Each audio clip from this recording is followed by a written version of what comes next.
So iodized salt is contaminated with sodium iodide, which is a really crappy, cheap form of iodine. And bleach salt is no longer an electrolyte. So where I live, you can only get pink Himalayan salt. I don't have access to Celtic or Nigerian or Redmond's, or, I don't have access to that. But I know that it's a full panel, as you'd say. It's an electrolyte. I don't have to take electrolytes because they're in my salt. All right, let's use the iodized salt as a segue into iodine. This is an area I want to make sure we go deep into. Why is this something people need to be supplementing with in the modern world? Because too many substances prevent the absorption of iodine in the modern world. Oatmeal, PFAs, fluoride halides, bromide, chloride, they prevent the absorption of iodine. And not only your thyroid needs iodine, your the breasts in females, uterus, ovaries need a good 5 milligrams each, and the prostate in males needs iodine, and the adrenals use a ton of iodine. So I have a paper from I think it's 1937, where they measured all the iodine content of each organ. Iodine, one drop is not going to cut it, because the thyroid by itself just takes 6 milligrams. 15/5% iodine, one drop is 6.25 milligrams. Your thyroid needs that. What about the rest of the body? All right, for somebody brand new to supplementing with it, how do they begin? I'd start with a minimum of 2 to 4 drops of 5%. You put it in water, or you can put it in gelatin cap like we do, and and you drink a lot of water with that. I do recommend the salt flush if you haven't done the iodine before, because you can be contaminated with the parking spaces that the iodine is supposed to go into might be blocked by, those guys who take the parking space. Chloride, the bromide, the fluoride. So number one, the iodine won't go into the cells. And number two, you may have side effects of iodine, toxicity, halide toxicity rather, if your iodine can't go in to your system. Very rare though. Okay, say this is day one. They have their sea salt and their iodine. How do they do this salt protocol and begin supplementing? All right, so the salt flush, you you have a little glass with half teaspoon of salt. You've already taken your 2 drops of iodine. You chug that salt and water, and then you have a normal glass, I guess 8 ounces of water, and you do that repeatedly every half hour until you have to urinate. So the halides attach to the salt and are carried out of the system. Okay, so half a teaspoon of salt, you have that in a bit of water, chase that with another glass of water, do that every half hour until they urinate, and then they're done that for the day? For a week. Yeah, for the day. You do that for a week. Got it. And as an ongoing maintenance thing, is the salt protocol part of that? Only if you swim in pools regularly. I mean, what I do regularly is I up my iodine when I travel, or, we go to Scotland half the year and all of a sudden it's cold and I might up the iodine for a week. But I haven't repeated it, but I never swim in pools. So, if you swim in pools, I would repeat it. Maybe, every couple of months. It's just salt and iodine. So anytime you're going to be exposed to halides, you could do it as kind of a reset? Sure. Yeah. Okay, so they're starting the iodine, you said, before they do the salt protocol for the first time. Mm-hmm. And they're going to continue the iodine for life at that point, correct? Absolutely. Absolutely. Everybody needs it. Okay, you talked about the 5% and 15%. Depending on if you're in the UK, it'll likely be 15. Over in the US, it's 5. Talk about the discrepancy there. Jean Lugo invented the 15%. He called it 15% because it's 10% potassium iodide and 5% organic iodine crystals. That's the original recipe from 1827. So when it was sold commercially, it was always 15%. But in America, when iodine, probably after the Wolff-Chaikoff effect, I don't know, J. Crow's hides a 5% link anyway. They just sell 2%. I mean, they sell 5%, but they hide the link. And Amazon definitely only sells 2%. But the UK still calls it 15%. So it's just that it was made less scary sounding by talking about the organic iodine and not totaling it with the potassium iodide. It sounded like less iodine. Got it. So the product's the same. It just sounds less intense in the US. Yeah. So as we're talking about this salt protocol, getting rid of the halides that are on the receptors with that, what's the affinity of binding like for fluoride, bromide, different halides versus iodine? These are not needed by the body. So I would say the affinity for, once you've done the salt flush and you're taking iodine regularly, it's not like you have to worry so much about your exposure to halides. I mean, I wouldn't go brushing my teeth with fluoride toothpaste or getting your teeth cleaned with fluoride. It's confusing because they're so alike in molecular structure that your cells would be like, oh, I don't know what you are, come in. But from your research, does one halide bind easier than others? I would say since we need iodine, the iodine would bind easier once you've removed the confusing other halides. So, fluoride is really new. People in Bolivia and Switzerland had goiter in the 1800s, and they didn't have fluoride mouthwashes, and they didn't have, right? These are substances that are in rocks. Humans figured out how to extract those substances and make Mountain Dew yellow with bromide. So what we're naturally absorbing is going to be iodine. But once the iodine's there in the receptors, it has a good affinity and can keep a lot of the other halides out. Absolutely. Absolutely. Where is iodine from? You mentioned rocks. Where do they get the supplement? Yeah, I mean, maybe I don't exactly know. I used to make it myself. You just have to get the organic iodine crystals and make sure that you know what to look for in forms that are not, obviously rocks are mixed with other things, right? Just like they say, this may contain peanut particles. So I'm sure that where you're getting it from, they're making it from places where the iodine crystals are pure. So you're a fan of Lugol's. What about other forms people can find online, like nascent iodine? It's potassium iodide. It has to be dark brown. It has to be almost black brown. That means it has organic iodine crystals in it. If it's clear and light brown, it's not going to. Some tissues prefer the organic crystals to the potassium iodide. So you want to be sure you have both. The potassium iodide makes it soluble in water. That's why the brilliant thing that Jean Lugol did was everybody needed iodine, but he mixed it with potassium iodide and distilled water so that it would turn into a liquid that somebody could take. Any reason you put it in capsules? Is it just the taste? Most of the taste, and if you have a lot of plaque, it's going to stain the plaque. Iodine vaporizes very easily. So even our kitchen, we have our iodine, but we just moved to this place, so we don't have any bookshelves. That's why the books are everywhere. But iodine, you can close the bottle as tight as possible, but there'll be a patch around your bottle that's a bit brown because it does come out pretty easily. That's why iodized salt is so bad, because poof, you open it and it comes out. Since salt is sodium chloride, chloride being a halide, any issue there with salt interfering with iodine? No. What about other uses for iodine?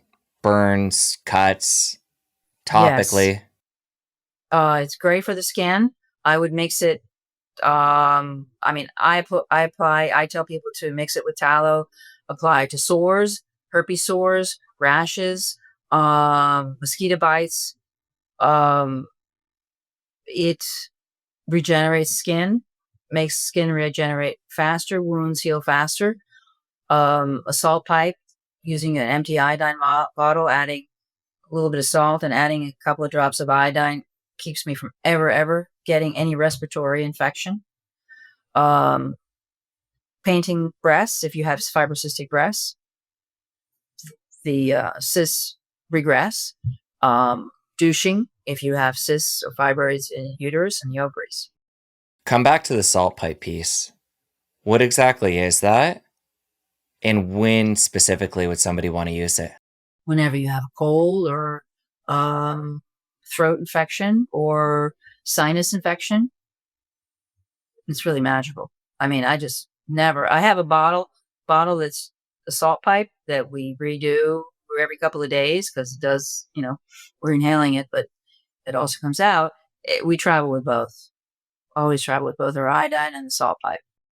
Okay, and talk about the reaction there of the salt and the iodine. The salt is vaporizing the iodine. Well, I was really sick when we went to Scotland in April. And I literally carried that thing in my coat pocket so I could inhale 2 or 3 times a day.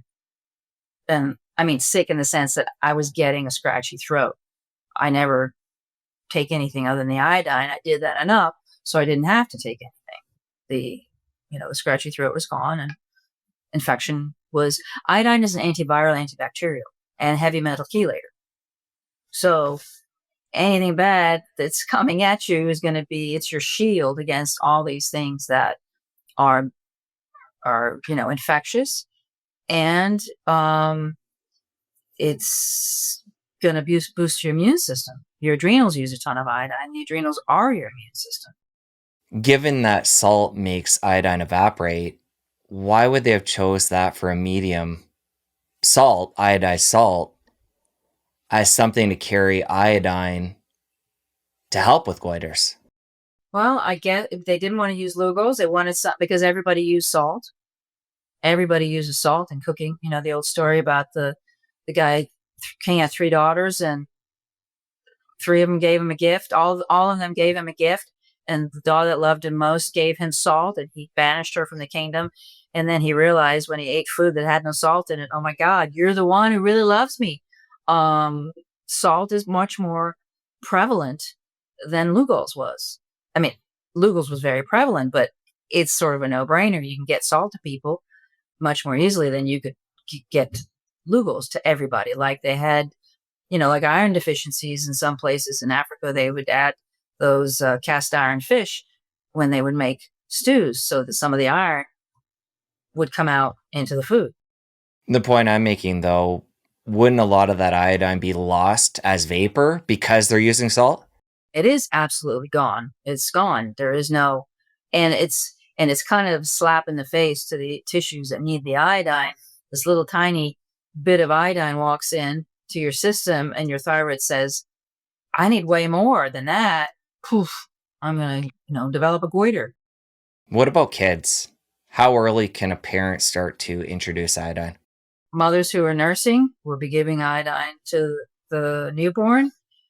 And then after that, I mean, hopefully they will nurse to 1 or 2. And then 1 or 2 one drop of iodine is sufficient. Okay, so 1 drop once nursing is done. Any ways to get that into kids? Because it's not a bad taste, but it has a distinct taste, we'll say. Yeah. How can a parent get that into the diet of a child in a easy way? Well, don't cook with it because it'll disappear if you're cooking with it. I have people put it on meat. You can just drop a drop on a piece of meat or other foods. Wouldn't put it in orange juice because that's very sugary, but it's also vitamin C. Vitamin C is an anti-iodine. Just tuck it into the food. It does taste pretty bad for kids. So I want to highlight here, we don't want to heat it. That will destroy the iodine. Yeah, it'll vaporize it. What about pets? Sorry, if you think about cooking with salt, iodized salt, Forget that. There's no iodine in that at all, at all. And you don't want to put it in hot drinks.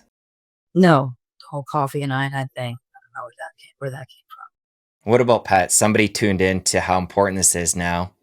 Cats, dogs, other pets. How do you feel about including that for them? Cats and dogs, absolutely. The rate of hypothyroidism in cats and dogs is skyrocketed because of the crap we feed them. And if they're carnivore pets, I don't think it's an issue. They're not eating things that are preventing the absorption of iodine. I had a dog. My current dog is carnivore and is absolutely great. Has no issues. We did have a dog who had an ear infection. He had those long floppy ears, and we put a lot of iodine, or put some iodine in his water in order to fight that infection. For somebody that has their thyroid removed, wondering whether or not they should be using iodine or changing up dosage, talk to them. They need natural desiccated thyroid. If they don't have a thyroid, there's no way the iodine is going to be turned into thyroid hormone. They need natural desiccated thyroid, and their iodine that they take goes to their other tissues that desperately need iodine, but the thyroid's gone. So they need to have those 5 hormones that are naturally occurring in the pig thyroid. Right, but honing in on iodine, still of use. Is the dosage the same? Yes. There's so much stuff. I mean, the iodine is my shield. I'm not worried about heavy metals. I'm not worried about toxins. I'm not worried about mold. I'm not worried about any of that because the iodine is my shield. So any excess comes out in your urine, you need the iodine. Your body will decide. It's a mineral. It's like saying, how much water do you need?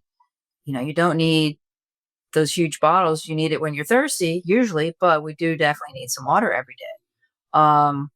So excess coming out in your urine, you have a few drops, and ensure that all the tissues that want it will get it.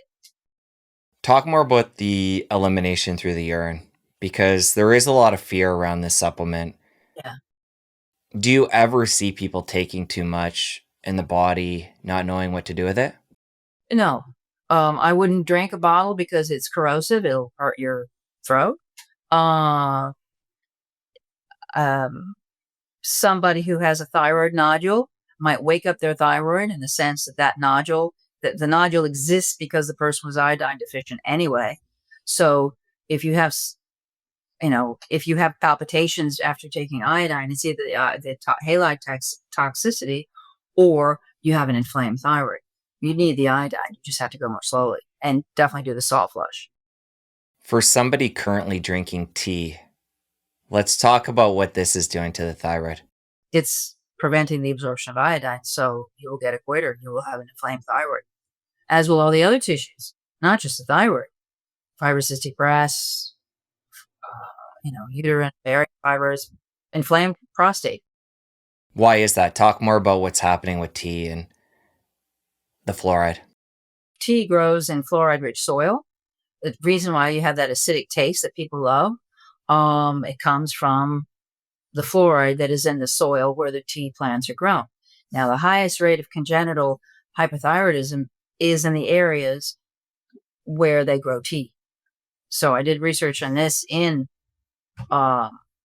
China, in India, and in Ireland, which is one of the countries where they drink the most tea, and the rocks there have a lot of fluoride anyway. So it's a huge issue. Okay, tea aside, any other food and drinks that have fluoride in them we want to be aware of? Not necessarily fluoride, but they prevent the synthesis of iodine, which would be oatmeal, cassava, sweet potatoes, flax seeds. I have a list of them and the medications in my book, Good Fat is Good for Girls. Lots of them. Many. If you enjoyed that clip, you're going to want to head over here and catch the full episode. I'll see you over there. Thyroid hormone regulates every single tissue in the body. Regulates our genes, regulates mitochondrial function, the genesis of mitochondria, so everything really. I treat hyper and hypo the same way. Same anti-inflammatory.